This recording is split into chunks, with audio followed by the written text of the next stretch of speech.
Olá, meu nome é Leandro, eu sou professor de ciências e a aula que eu vou apresentar é sobre resíduos sólidos. Bom, essa figura que estamos observando representa um lixão.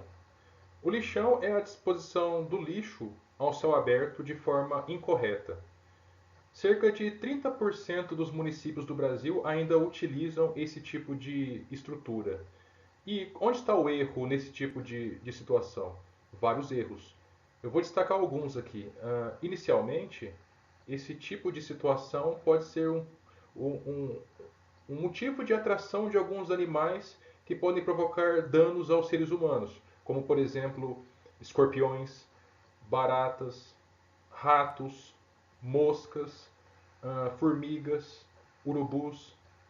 Bom, além disso, as pessoas que podem eventualmente viver nas regiões vizinhas do lixão, elas podem, passando pela região, se contaminarem, se ferirem por objetos e aumenta o risco de contaminação da população.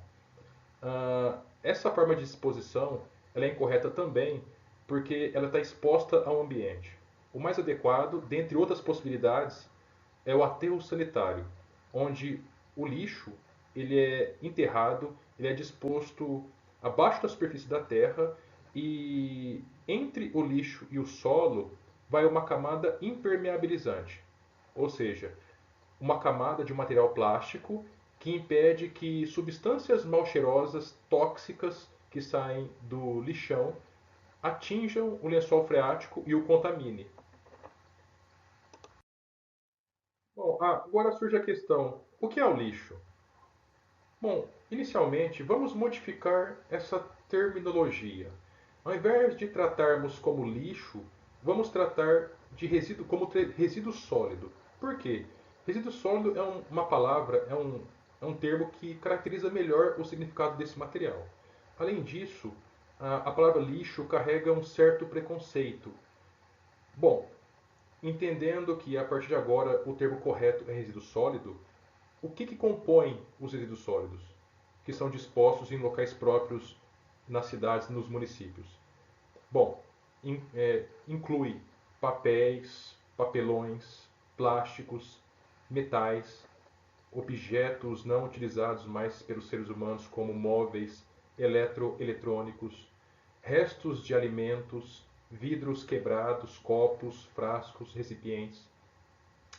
Então, do modo geral, a gente pode caracterizar resíduos sólidos como objetos, substâncias, materiais ou bens utilizados pelos seres humanos na sociedade até um certo momento que já não é mais útil e tem que ser descartado não na rede de esgoto, não é o local mais adequado, e sim em locais apropriados, como por exemplo o aterro sanitário. Bom, nessa figura representa tipo de lixo eletrônico, muito comum na sociedade atual, sociedade contemporânea. Nessa figura, um acúmulo de resíduos sólidos numa praia e alguns garis coletando esse material. Aqui, resíduo industrial também, típico de montagem de estruturas de iluminação pública. E aqui, por fim, resíduos da construção civil, também muito comum e à disposição correta nessas caçambas nos municípios. Bom, agora surge uma questão: qual é a produção num país grande, num país populoso igual ao Brasil? Qual é a produção anual de resíduos sólidos? E diariamente? E por habitante? Qual que é a produção de resíduos sólidos por habitante anualmente num país igual ao Brasil? O objetivo desse slide é explicar isso. Resíduos sólidos em números. Bom, segundo dados publicados pela Pesquisa Nacional de Saneamento Básico, que foi uma pesquisa encomendada pela Associação Brasileira de Empresas de Limpeza Pública e Resíduos Especiais, no Brasil, o Brasil produziu no ano de 2017 cerca de 78,4 milhões de toneladas de resíduos sólidos. Bom, se nós pegarmos essa quantidade, 78,4 milhões, e dividirmos pelo número de dias que tem um ano, a gente obtém a produção diária de resíduos sólidos. que deu 215 mil toneladas por dia. Agora, se pegarmos esse valor e dividirmos pela população do Brasil naquele ano, em 2017, que segundo o IBGE foi de 207 milhões, isso dá aproximadamente que por dia cada brasileiro produz cerca de 1 quilo de resíduo sólido. Lógico, tem alguns aspectos que devem ser considerados. O Brasil é um país com grande desigualdade social. Qual o significado disso? Tem pessoas que ganham muito, recebem, têm um poder aquisitivo maior e outras recebem menos. Ou melhor, vou corrigir. Muitos têm um poder aquisitivo baixo e poucos têm um poder aquisitivo alto. Esse pessoal que tem o maior poder aquisitivo tem o maior poder de consumo. E quem tem o menor poder aquisitivo, o contrário, consome menos. Quem mais consome é quem produz mais resíduo sólido. Então, tem pessoas que vão produzir mais de 1 quilo e pessoas vão produzir menos. Outro aspecto importante é que no Brasil e em todos os países do mundo, a atividade industrial, as indústrias, são os grandes produtores de resíduos sólidos. Então, esse valor, grande parte dessa quantidade produzida no Brasil desse ano e nos demais anos também, foi motivada pela atividade industrial. Bom, agora vamos falar um pouco sobre a classificação dos resíduos sólidos. Bom, os resíduos sólidos, eles podem ser classificados em dois tipos. Primeiro, resíduo sólido urbano, ou seja, aquele resíduo sólido produzido na área urbana, que pode ser de atividade industrial, comercial, doméstica. O segundo grupo é resíduos de serviços de saúde, ou seja, produzido por hospitais, clínicas, laboratórios, que é um resíduo especial que é necessária uma destinação especial, por isso ele é classificado diferente, separadamente do resíduo sólido urbano. No que se refere aos resíduos sólidos urbanos, nós podemos classificá-los primeiramente em comercial, que são os resíduos de atividades comerciais, como lanchonetes, lojas de diversos tipos, supermercados, industrial, de indústrias, lógico, varrição, ou seja, a limpeza pública, a limpeza dos resíduos sólidos que se acumulam nas calçadas, nas ruas, podas, que é o corte de vegetais na área urbana que está crescendo em excesso, como por exemplo capim, como por exemplo árvores. E por fim, resíduo sólido urbano doméstico, que é aqueles que são produzidos no lar, dentro das residências das pessoas. Bom, esse gráfico ele discute quais são os tipos de resíduos sólidos urbanos produzidos no Brasil. Esse gráfico foi publicado pelo Instituto de Pesquisas Econômicas Aplicadas, o IPEA, no ano de 2012. Então, ele representa informações desse ano. Nós temos uma coluna, uma linha na vertical, que fala sobre o percentual de resíduos sólidos urbanos. E na horizontal, os diferentes materiais que foram observados, ou seja, matéria orgânica. Essa matéria orgânica pode ser restos de alimentos, né, domésticos, pode ser provenientes da indústria agrícola, por exemplo, da pecuária ou da agricultura. Falamos sobre o segundo, plásticos. Terceiro, papel, papelão e embalagens Tetra Pak.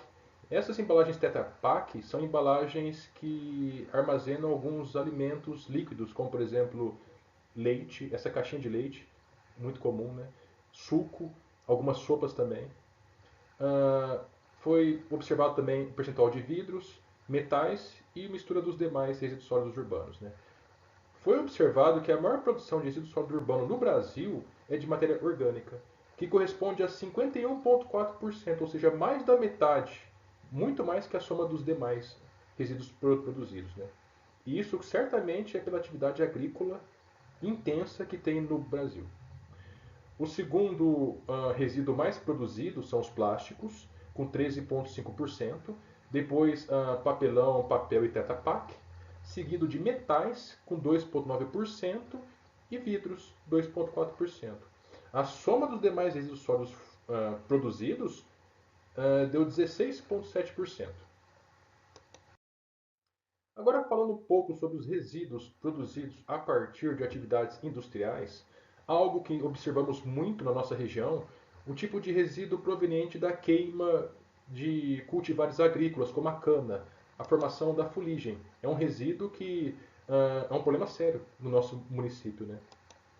Na sequência, caixas de papelão. Quase toda atividade industrial, se não todas, utilizam papelão. Resíduos de vidro, vidros quebrados, garrafas PET, resíduos orgânicos, que como observamos no slide anterior, é o maior percentual de resíduo produzido no Brasil, e metais também. Bom, já que estamos falando sobre resíduos sólidos industriais, não podemos deixar de falar sobre a mineração, que é o tipo de atividade industrial muito comum no Brasil, muito disseminada em várias regiões, Minas Gerais e Pará principalmente, altamente geradora de resíduos. Como a gente pode observar nessa figura, é uma imagem do solo escavado para poder fazer a extração de algum minério de interesse. Aí não observamos o resíduo sólido. O resíduo ele é acumulado nas barragens, como essa. É uma barragem com lama, que é sólida, e houve, nesses últimos anos, em 2015 e em 2019, dois acidentes em larga escala com essas barragens. Ambas se romperam. Bom, em 2015, que possivelmente foi o maior desastre ambiental brasileiro, houve o rompimento de uma barragem no município de Mariana, no distrito de Bento Rodrigues, e essa barragem espalhou pela cidade, espalhou lama pela cidade, e essa lama atingiu a bacia hidrográfica do Rio Doce e contaminou o rio sem perspectiva para poder baixar a poluição desse rio, porque esse tipo de resíduo é muito rico em metais tóxicos, como cádmio, como chumbo, que em pequenas concentrações já é o suficiente para matar seres humanos. Então percebam que toda uma vida que existia nesse rio foi comprometida. Essa lama, ela percorreu e continua percorrendo esse rio por uma extensão de mais de 500 quilômetros até atingir o Oceano Atlântico. Nessa figura que a gente está observando, é o momento que ele atingiu, chegou no Oceano Atlântico e começou a contaminar essa área de abrangência, de cobertura desse rio. Bom, agora essa figura mostra a bacia hidrográfica do Rio Doce. Toda a extensão percorrida por essa lama até chegar no Oceano Atlântico. A gente observa também que a quantidade de pessoas que vivem nos arredores. Mais de 1 milhão de pessoas dependem diretamente da água desse rio e que por esse desastre foi comprometida a vida desse pessoal. Tanto no que se refere à pesca, quanto à captação de água de abastecimento público, ao funcionamento de usinas hidrelétricas, irrigação, tudo isso foi comprometido. Bom, agora no que se refere aos resíduos sólidos, tanto comerciais como domésticos, eu separei apenas em um slide, porque com certeza em cada atividade comercial, em cada unidade comercial, numa loja, num restaurante, a produção de resíduo sólido é muito maior do que numa residência. No entanto, é o mesmo. A natureza do resíduo sólido é o mesmo. E então os principais resíduos produzidos, tanto para o comércio quanto no meio doméstico, é papel e papelão, tecidos de modo geral, como roupas e couro também, plásticos, do modo geral, como embalagens, como sacolas, vidros, eletroeletrônicos e resíduos orgânicos. Bom, outro tipo de resíduo produzido em grande escala nos municípios são provenientes tanto das atividades de varrições quanto podas. Nessa figura, dois garis varrendo uma rua no município. Embaixo também, acumulando resíduos sólidos para poder ser retirado posteriormente com caminhão. Nessa figura à direita, já são podas feitas em capim, que está crescendo em excesso, em árvores também. Bom, agora no que se refere aos resíduos sólidos provenientes de serviços de saúde, nós podemos classificá-los em resíduos hospitalares ou laboratoriais, em clínicas médicas e veterinárias, serviços como o oferecimento de serviços de tatuagem ou de acupuntura, necrotério e funerárias, e drogarias e farmácias. Esse tipo de resíduo é importante que haja um controle especial, porque neles são gerados, por exemplo, seringas contaminadas, frascos de medicamento com resíduos, com restos que podem apresentar toxicidade, tanto ao ambiente quanto às pessoas que possam manusear. E até restos orgânicos também, como proveniente de uma cirurgia, de um transplante. Esses restos têm que ser descartados adequadamente. E nesse slide, um exemplo de um descarte inadequado de resíduos provenientes da saúde, da área da saúde.